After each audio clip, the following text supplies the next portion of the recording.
पश्चिम बंगाल में उच्च न्यायालय ने आज तृणमूल कांग्रेस के दावे को जिस प्रकार से निरस्त कर दिया है, उससे संवैधानिक दृष्टि से यह बात स्पष्ट हो गई है कि तृणमूल कांग्रेस का दावा नैतिक और संवैधानिक दृष्टि से सर्वथा अनुचित था। परंतु यह प्रक्रिया कई राजनीतिक सवाल भी उठाती है। हम सवाल पूछना चाहते हैं तृणमूल कांग्रेस से।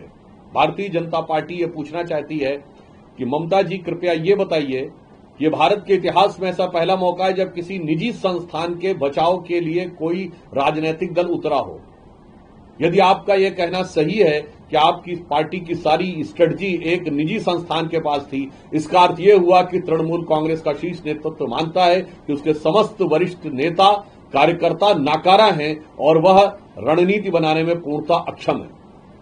दूसरा विषय, यदि उसके बाद भी उनको यह लगा कि उस संस्थान में उनके पास कोई संवेदनशील जानकारी थी, तो ममता जी ने अपनी पुलिस पर भी भरोसा नहीं किया। अर्थात पश्चिम बंगाल की सरकार यह मानती है कि उनका खुद की पुलिस भरोसे के लायक नहीं है, इसलिए ममता जी स्वयं जाकर वहां पर उपस्थित हुई।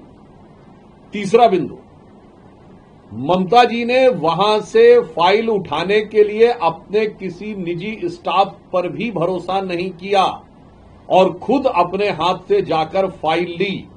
अर्थात ममता बनर्जी जी का विश्वास अपने निजी स्टाफ पर भी नहीं है। और इस विषय के ऊपर कोर्ट में जो व्यक्ति तृणमूल कांग्रेस के पक्ष लेने के लिए आया, वो तृणमूल कांग्रेस का कोई पदाधिकारी अथवा उनका आधिकारिक व्यक्ति नहीं था। अर्थात न्यायालय से विषय उठाने के लिए भी तृणमूल कांग्रेस को अपने किसी कार्यकर्ता पर भरोसा नहीं था।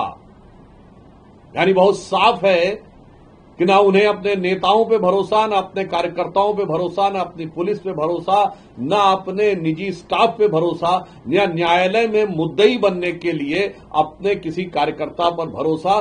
यह स्पष्ट दिखाता है कि अब पश्चिम बंगाल की जनता का भरोसा तृणमूल कांग्रेस से पूरी तरह उठ चुका है। और इस बात को साफ साफ समझते हुए तृणमूल कांग्रेस की सरकार और मुख्यमंत्री ममता बनर्जी जी बहुत असहज होकर बौखलाहट में इस प्रकार के कार्य कर रही हैं, जो नैतिक और राजनीतिक दृष्टि से तो अनुचित है ही, संवैधानिक दृष्टि से